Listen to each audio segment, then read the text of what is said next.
अब बात करेंगे बिहार के वैशाली से सांसद और एनडीए की प्रत्याशी वीणा सिंह। इन दोनों चुनाव प्रचार में जुटी हैं। वीणा सिंह चिराग पासवान की एलजेपी आर से प्रत्याशी हैं। इंडिया न्यूज से खास बातचीत में वीणा सिंह ने प्रधानमंत्री मोदी और मुख्यमंत्री नीतीश कुमार की जमकर तारीफ की और कहा कि डबल इंजन की सरकार बनने से जनता के काम को कराने में सुविधा होती है। वीणा सिंह से बात की इंडिया न्यूज के असिस्टेंट एडिटर आशिफ इकबाल ने। सुनिए। नमस्कार, आप देख रहे हैं इंडिया न्यूज। मैं हूं आशिफ इकबाल और इस वक्त हम बिहार के दौरे पे हैं।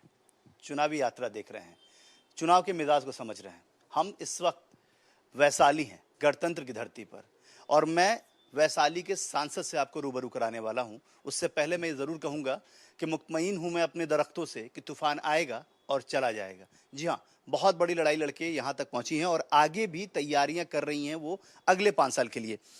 मैंने सही कहा ना? आपने अभी से तैयारी शुरू कर दी? क्योंकि मैं जब क्षेत्र में घूम रहा था तो मैं देख रहा था कि लगातार लोग ये कह रहे हैं कि कुछ काम हुआ है और कुछ काम बाकी है, जिन्होंने कहा है कि आप करने वाले हैं। आप पूरा करने वाले। सबसे पहले तो आपको बहुत बहुत धन्यवाद यहाँ आने के लिए। अभी तक जो काम हमने किया है, लोगों आप कह रहे हैं कि हम लोग के बीच गए हैं तो आपको पता चला है, तो हम बहुत सारा काम किए हैं अपने संसदीय क्षेत्र में। जो हमारा मोतीपुर जो हमारे संसदीय क्षेत्र में आता है, उसमें 3-3 गो हमने एथेनॉल का फैक्ट्री लगवाया। हुआ तो 5-4 गो, लेकिन 3 अभी चालू है, एक बहुत जल्द ही चालू। अगले बार के लिए भी आपने भी तैयारी कर श्योर कर दिया, तो चौथा भी यहाँ लगने जा रहा है। लोग उस पर काम कर रहे हैं अपना।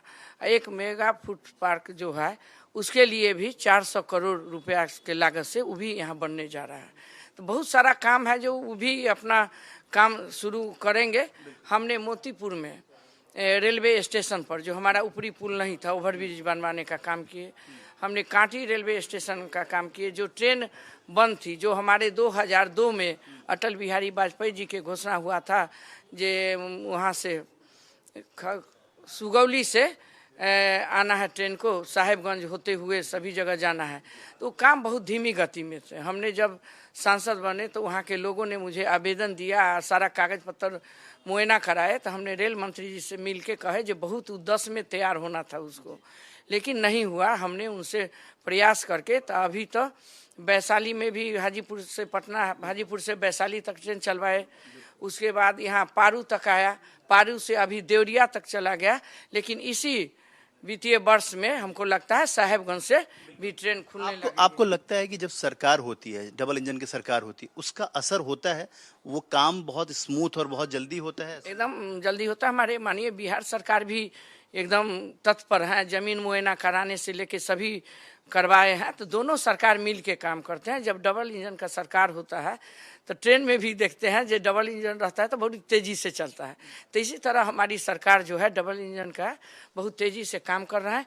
ये बहुत बड़ा सपना था हमारे यहाँ का, जो उसी क्षेत्र में पारू में मेरा घर है, अपना गाँव का घर। तो रेलवे के लिए लोग बहुत तरह ही मांग था, उसको 10 में तैयार होना था।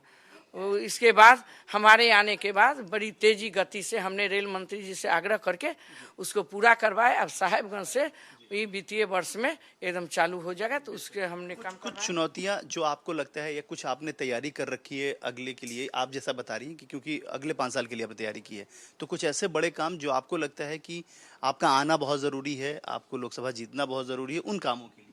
अभी हमारे वैशाली पर मैं फोकस देती हूँ कि वैशाली गणतंत्र की धरती है, महाबुद्ध के जन्म कर्म भूमि है, महावीर के जन्म स्थली है।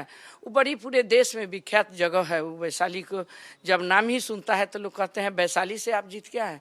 वैशाली के लिए अभी बहुत काम मुझे करना है, करना जरूरी है, इसलिए मुझे आना भी जरूरी है यहाँ। मैं तो सबसे पहले बता दूँ कि मैं यहाँ के स्थानीय हूँ, मैं वैशाली की बहू हूँ। लोगों ने मुझे अपना आशीर्वाद दिया 2001 से। मैं 2001 से पद पर हूँ और लोगों के आशीर्वाद प्यार है जो मुझे यहाँ तक लाने का काम किया। तो मैं वैशाली के सोचते हैं कि पर्यटन स्थल पर उनको जोड़ा जाए, जैसे राजगीर हमारा बना, वैसे हम वैशाली को भी चाहते हैं कि हमने दोनों सरकार से, केंद्र सरकार और बिहार सरकार से, माननीय मुख्यमंत्री जी से भी मेरी बात होती रहती है। तो वहाँ हम उसको चाहते हैं कि उसी तरह पर्यटन स्थल में घोषित हो। अभी वहाँ हमारा काम भी चल रहा है। वैशाली में जो अस्थि कलश का जो स्थापना होगा, माननीय मुख्यमंत्री जी उस पर भी बहुत अच्छा काम बिहार सरकार से भी हो रहा है, केंद्र सरकार, दोनों हमारे कर रहे हैं। तो वैशाली के लिए भी हम बहुत सोचे हैं। जैसे मुरारपुर में एक रेलवे लाइन है, वहाँ बहुत उद्योगिक क्षेत्र बन गया है और उसमें और बहुत सारा हमको प्रोजेक्ट लाना है। माननीय प्रधानमंत्री जी से, माननीय मुख्यमंत्री जी से कह के इस पर काम कराना। तो वहाँ फाटक का बहुत दिक्कत होता है, जो दोनों तरफ से ट्रक बस लगती है, तो घंटों घंटों ग्रामीण जनता को दिक्कत होता है जो साहेबगंज से आने जाने रहता है। तो वहाँ भी हमने ओवरब्रिज पास करवा दिया, बहुत जल्द काम शुरू होने वाला है। तो मैं कहना चाहती हूँ कि जो साहेबगंज है और मोतीपुर से जो जब मुरारपुर के तरफ हम लोग जाते हैं, तब भारतमाला प्रोजेक्ट में उसको भी हम चौड़ीकरण में हम अपने नितिन गडकरी जी से मिल के, माननीय मंत्री जी से, मेरे साथ उस समय मेरी लड़की कोमल सिंह भी थी, जब हम माननीय मंत्री जी से प्रोजेक्ट के बारे में लेके गए थे, तब भारतमाला में उसको भी हम जोड़वा दिए बहुत जल्दी। अभी हमको लगता है कल रात आ रहे थे तो लगा है काम शुरू हो गया है वहाँ पे। मतलब आपको लग रहा है कि अगले चीजों के लिए भी आपने भी तैयारी कर ली है। एक सवाल, राजनीतिक सवाल है। चुनौतियां नजर आती हैं क्योंकि हर चुनाव चुनौतियों से भरा होता है, ये सबको पता है। इस बार चुनाव में क्या चुनौतियां आपको नजर आ रही हैं? देखिए, मैं जब से छोटा, मैं बता देती हूँ अपने बारे में, जीवनी के बारे में, कि मैं राजनीतिक में नहीं थी। राजनीतिक गुरु मेरे हस्बैंड है जो मेरे राजनीतिक में लाए। मैं जिला परिषद सदस्य से शुरू किए। मैंने मुजफ्फरपुर के जिला परिषद के अध्यक्ष बने, उसके बाद सीट रिजर्व हुआ, उसके बाद हम विधानसभा लड़ गए, जो बीजेपी से हम गायघाट से एमएलए बने। हमारे जनता इस जिला के मतदाता मालिक मुझे सांसद चुन लिए गए। तो मैं संघर्ष करते हमेशा आते रही हूँ। मेरा लक्ष्य है कि जब जनता के बीच में काम करना शुरू किया तो बहुत ऐसा मोड़ आएगा जहां मुझे संघर्ष करना पड़ेगा। प्रधानमंत्री की एक योजना थी, क्योंकि आप जब जिला परिषद थी, विधायक रही हैं, तो आपको पता है प्रधानमंत्री की एक योजना है इज्जत घर, पहले शौचालय, उसके बाद कहीं कुछ और। पहली बार प्रधानमंत्री ने कहा था, ये कितना इफेक्टिव है? क्योंकि आप जब गांव में घूमती हैं, क्योंकि शहर छोड़ दीजिए, जब आप गांव में जाती हैं, गांव गराज में जाती हैं, तो ये कितना इफेक्टिव है और इसको लोग कितना मानते हैं? नहीं, जो हमारी जो सरकार में तो जो 40-50 साल राज किया, वो तो कभी महिला के बारे में सोचे भी नहीं। हमारे आदरणीय प्रधानमंत्री जी के ही सोच है जो आज इज्जत घर के नाम से शौचालय बनवाया गया, महिलाओं के लिए जनधन योजना से खाता खुलवाया गया, हमारे गरीब भाइयों के लिए। अभी जो विश्वकर्मा योजना चल रहा है, जो हमारे छोटे छोटे भाई है जो उस पैसा से बिजनेस करे। उसके बाद आज 5 लाख तक के आयुष्मान कार्ड भी दिलवा रहे हैं कि बड़ा से बड़ा बीमारी हो जाए तो लोग इलाज के बिना नहीं मरे। अभी जो है राशन जो दे रहे हैं, खाने से लेके इलाज तक का व्यवस्था कोई अपने ही करते हैं। तभी तो प्रधानमंत्री जी कहते हैं जो 140 करोड़ भारतीय मेरा परिवार है। बहुत बहुत शुक्रिया।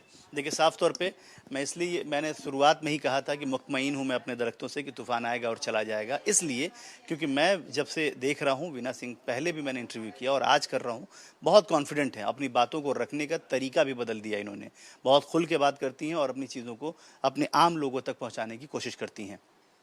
देखना दिलचस्प है कि इनकी तमाम दावे प्रतिदावे को कैसे वैशाली की जनता मानती है। कैमरा मैन के साथ आशिफ इकबाल, इंडिया न्यूज़, वैशाली।